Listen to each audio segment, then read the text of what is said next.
Olá, estudantes do nono ano do Colégio Alexandre Dumas, aqui é o professor Willer Ribeiro e hoje é o nosso quinto encontro da nossa aula de História.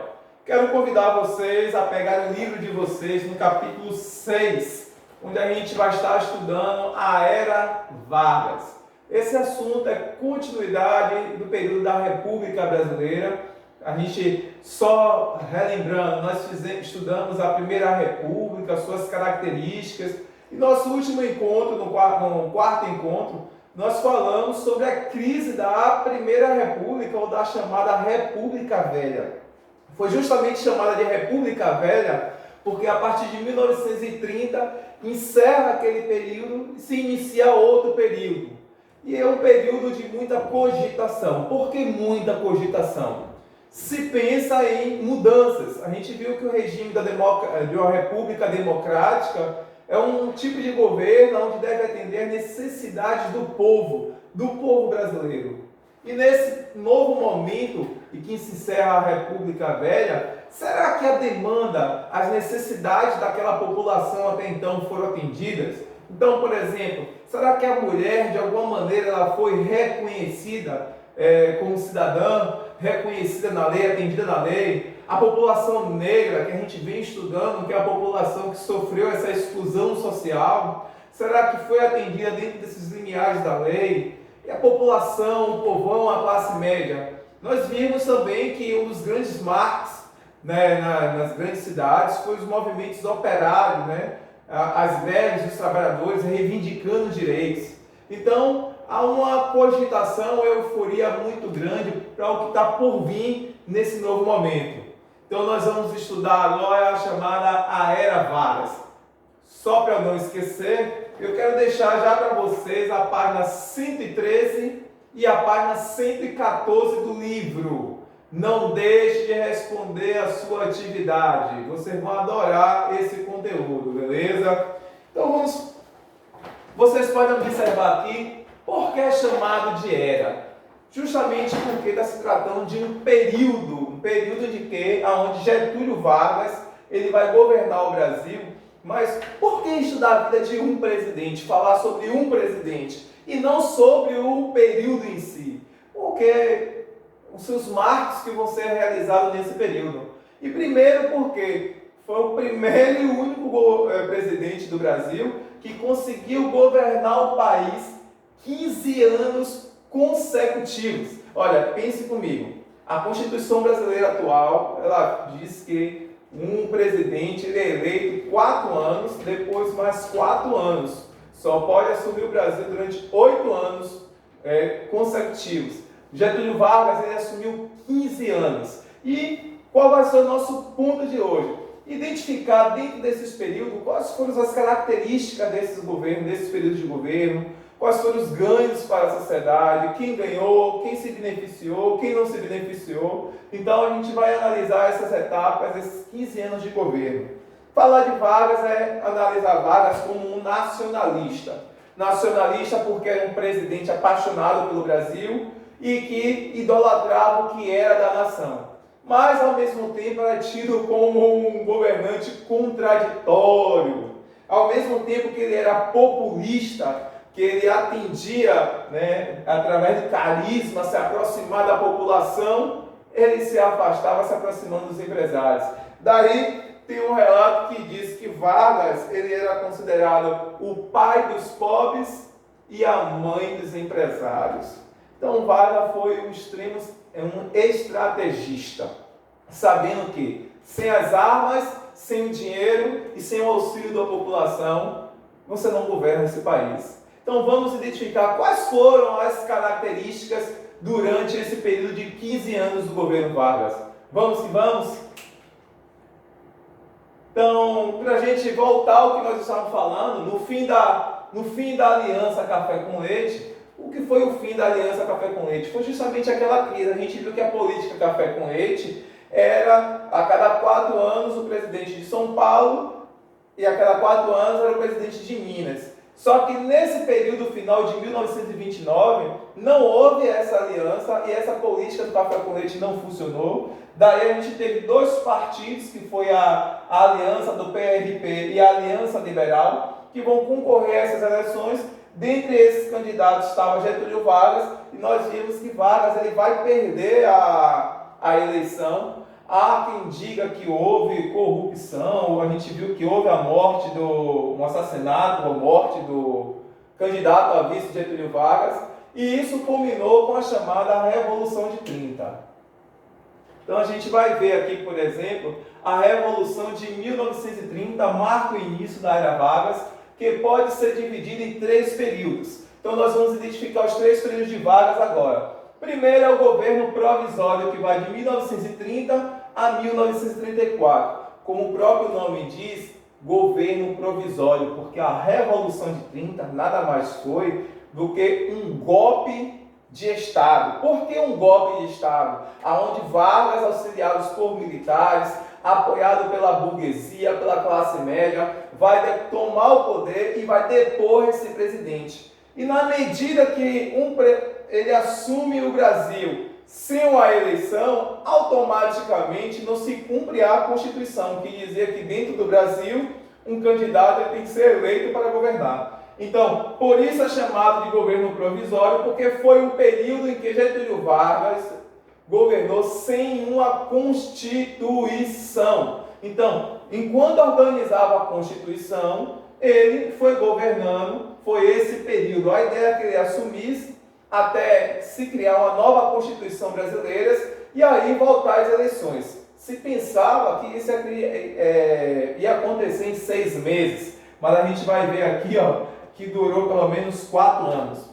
O outro período que começa em 1934 é o governo constitucional. Então já vai a dica, depois de 1891, a próxima Constituição ela vai vir em 1934 com o governo constitucional. Por que governo constitucional? Porque agora Vargas passa a governar submisso a uma Constituição. Lembrando que a Constituição são a nossa lei, a nossa carta magna, onde estão os nossos direitos e deveres, é onde você é reconhecido como cidadão.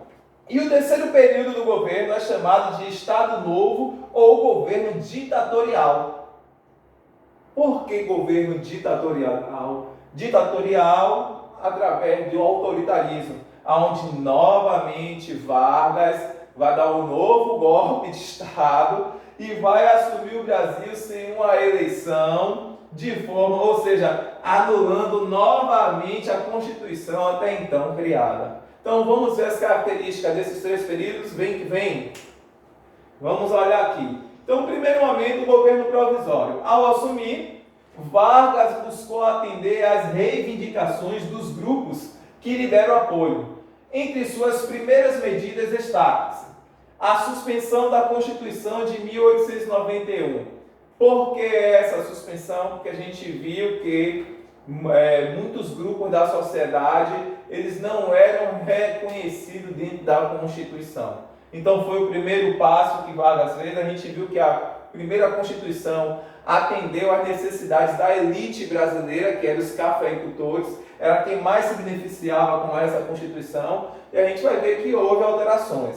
Segundo, vai ser o fechamento do Legislativo. Como aconteceu um golpe de Estado, quem era o Legislativo? Eram os deputados. Então, Vargas acabou com o Congresso Nacional. E a nomeação de interventores para os estados. O que seria essa intervenção? Hoje nós temos os estados brasileiros e em cada estado é eleito o prefeito das cidades e os governadores. Então Vargas, ao assumir o governo, ele cancela a Constituição e todos aqueles que foram eleitos perdem o seu poder de governador. E quem vai assumir são esses interventores militares que vão auxiliar Vargas a governar o país. Então veja mais uma característica nesse período. Vargas ele tem como característica centralizador. Ele era um centralizador. Ao assumir o governo, ele centralizou tudo ao seu redor. Então essas foram as primeiras medidas do governo provisório.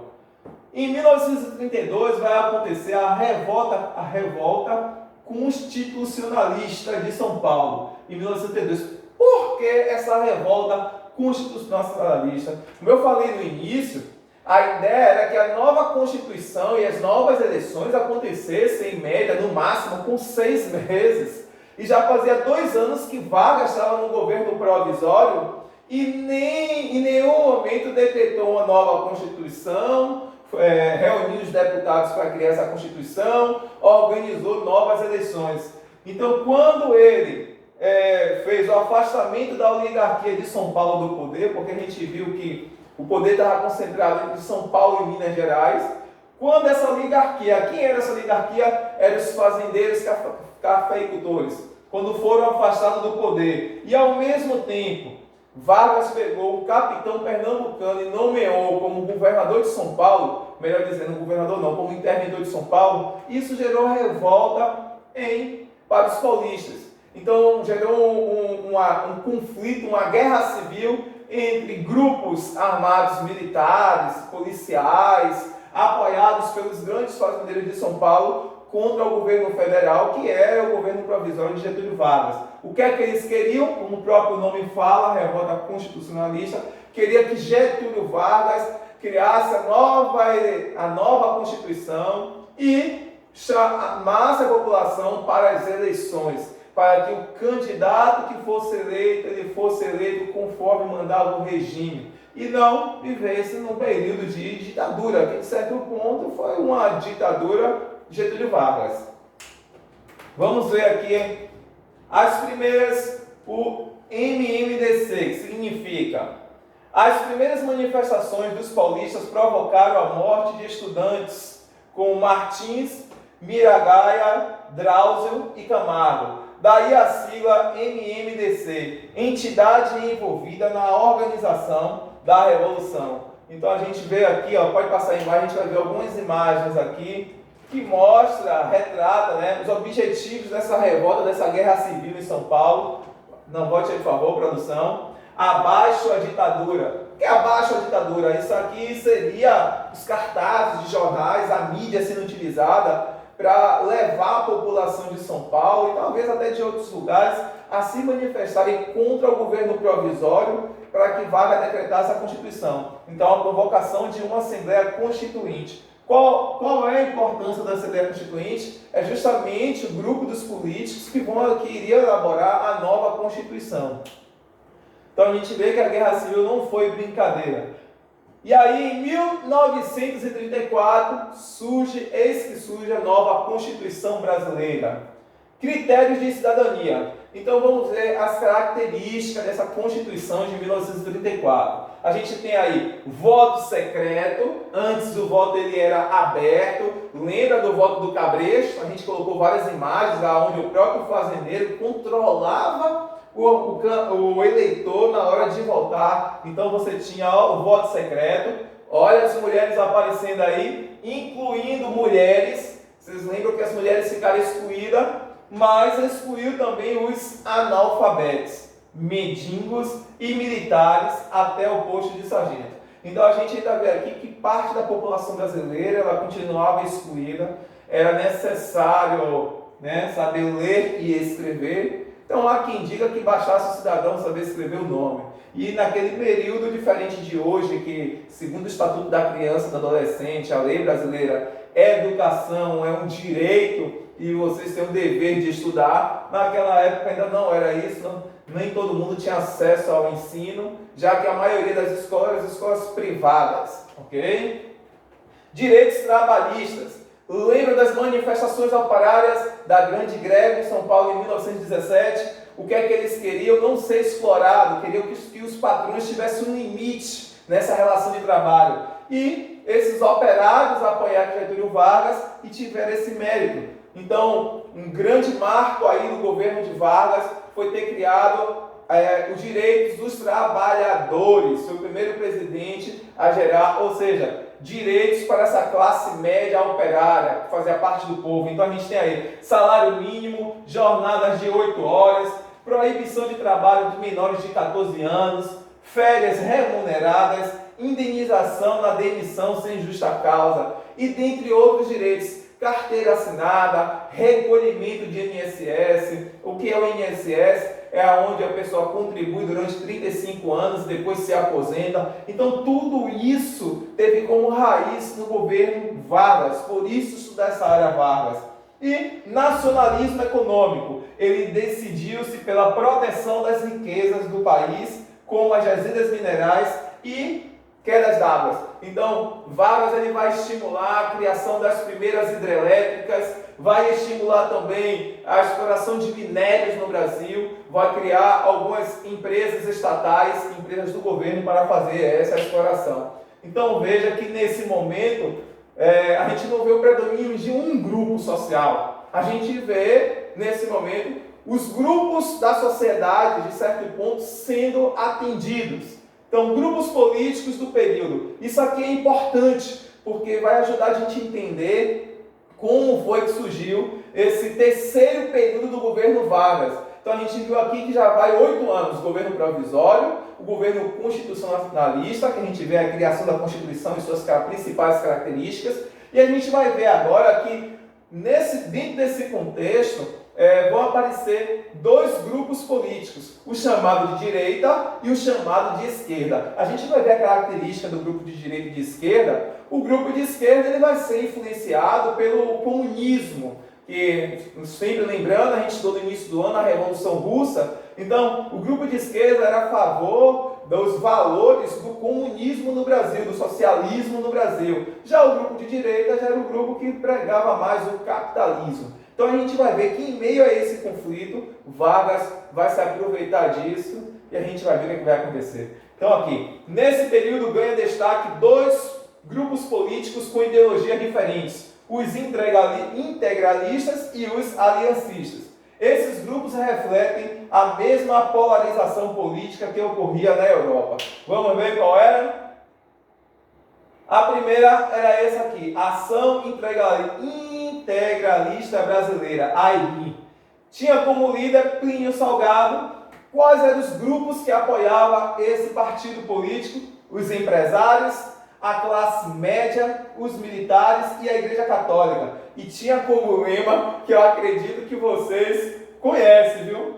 Deus, pátria e família. Não sei se isso lembra alguém. Família, Deus, pátria. Esse era o lema do governo do Partido da Ação Integralista. Empresários, classe média, militares e Igreja Católica. Vamos lá, produção, que o tempo não para. Quais as propostas desse partido? O combate ao comunismo e ao liberalismo. O comunismo que era influenciado pela Revolução Russa. O nacionalismo extremado, ou seja, aquela ideia de pátria, de desenvolver a pátria, de proteger a pátria, por um regime político ditatorial chefiado por um líder capaz de impor disciplina. Esse partido aqui, pode passar, a gente vai ver que ele tinha algumas inspirações de ideologia fascista e nazista. A gente estudou o fascismo e o nazismo em um dos nossos encontros, que foram nos regimes totalitários, e ele se baseia em um governo forte, com adoração a um líder de proteção e que pode gerar alguns riscos. Todos aqueles que não fazem parte do partido podem ser vistos como inimigo, e a gente viu que o nazismo, por exemplo, nazismo e o fascismo, peço desculpa, geraram ideologias racistas, mas tinha inspirações nesses partidos que aconteciam na Europa. O outro partido que a gente tinha era a Aliança Nacional Libertadora, ANL, liderado por Luiz Carlos Prestes. Os grupos envolvidos eram os democratas, sindicalistas, que eram os sindicatos dos trabalhadores, e os socialistas, os caras influenciados pelas ideologias comunistas.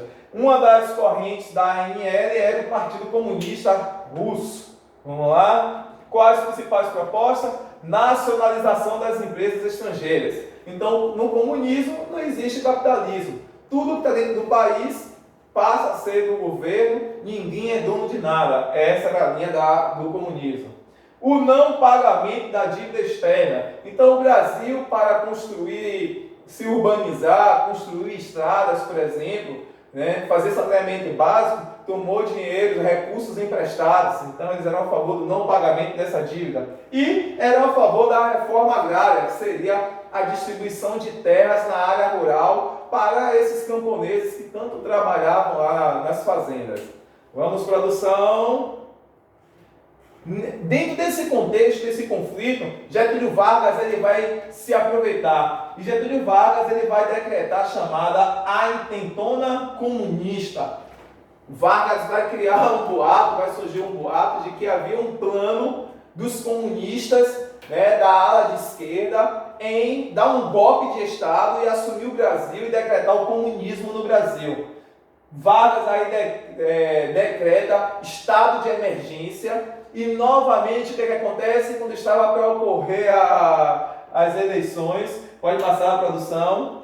Vargas ele vai botar em prática o chamado Plano COI, que é o golpe de 1937. O Plano COI foi o estado de emergência, onde Vargas reúne a força militar para supostamente dizer que vai combater o comunismo no Brasil, que não tinha como ter eleição, porque estava para ocorrer um golpe onde o serviço secreto brasileiro tinha descoberto, né? O mandato de Vargas terminaria em 38 e a campanha eleitoral ocorria normalmente. Enquanto isso, Vargas preparava um golpe de Estado para permanecer na presidência.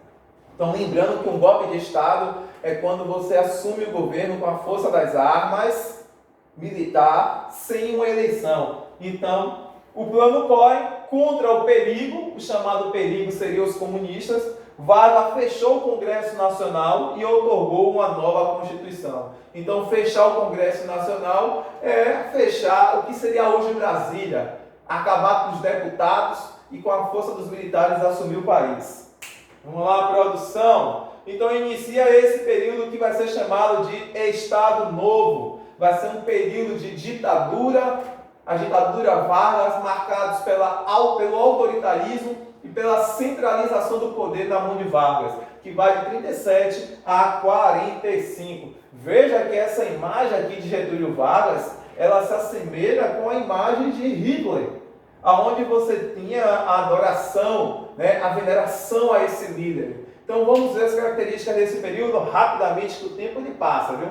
Características políticas, então ele vai aí, fechamento da Assembleia Legislativa, extinção dos partidos e das eleições e fim do federalismo. Então veja, Vargas ele era um presidente extremamente contraditório. Ao mesmo tempo que ele era a favor do desenvolvimento do Brasil, que ele favorecia os ricos e favorecia as camadas populares, ele era um extremista. Porque imagine você aplicar um golpe para permanecer mais alguns anos no governo. Já não bastava 8, 10, são 15 anos ele vai completar no governo. Passa aí, meu querido. Então, nesse período vai ser criado o Departamento de Imprensa e Propaganda, chamada DIP. Qual o objetivo? Coordenar a propaganda, censura nos meios de comunicação. Então, tudo aquilo que fosse contra o presidente era censurado, era proibido. Tudo que fosse ser divulgado nas mídias, rádio, televisão, jornais, livros, tinha que passar ter a autorização da DIP, porque tudo que fosse divulgado ou fosse exaltando o presidente ou não podia ser contra o presidente, ok? Então passa aí, minha querida. Então vejamos algumas realizações do DIP. Divulgava as realizações do governo, logicamente, era uma forma de exaltar o presidente. E também Vargas, ele era apresentado como pai dos pobres. Por que pai dos pobres? Foi o primeiro a criar as leis trabalhistas, reconhecer a mulher com direito ao voto, dentre outros direitos.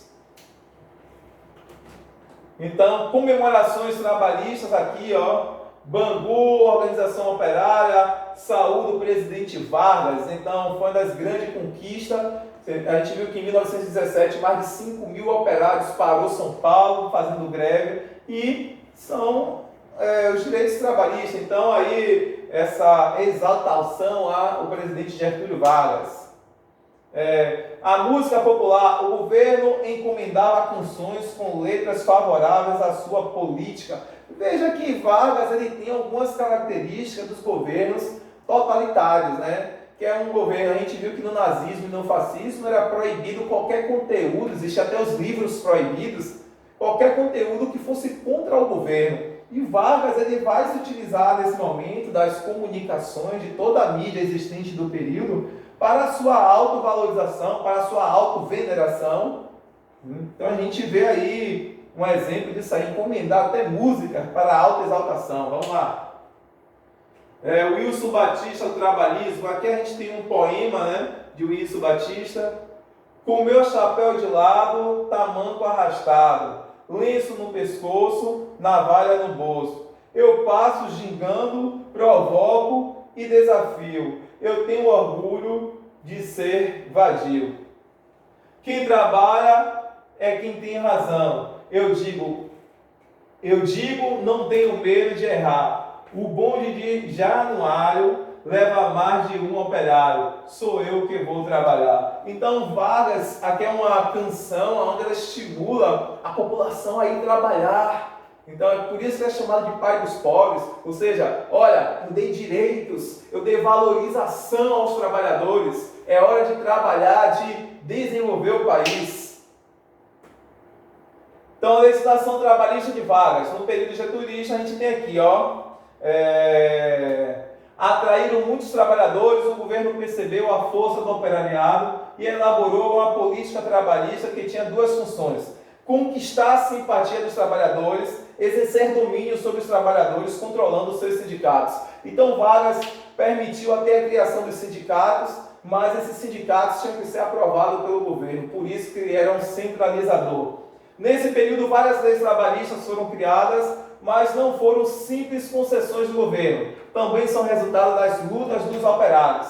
Então, corporativismo, a gente tem a doutrina que prega a reunião das classes em corporações, sob fiscalização do Estado, que por sua vez buscava a cooperação entre os patrões e empregados. Então, os grupos de trabalhadores que a gente tem hoje como sindicatos dos motoristas, sindicatos dos policiais, dos professores, que se reúnem com os patrões para negociar. Então, o outro era o peleguismo.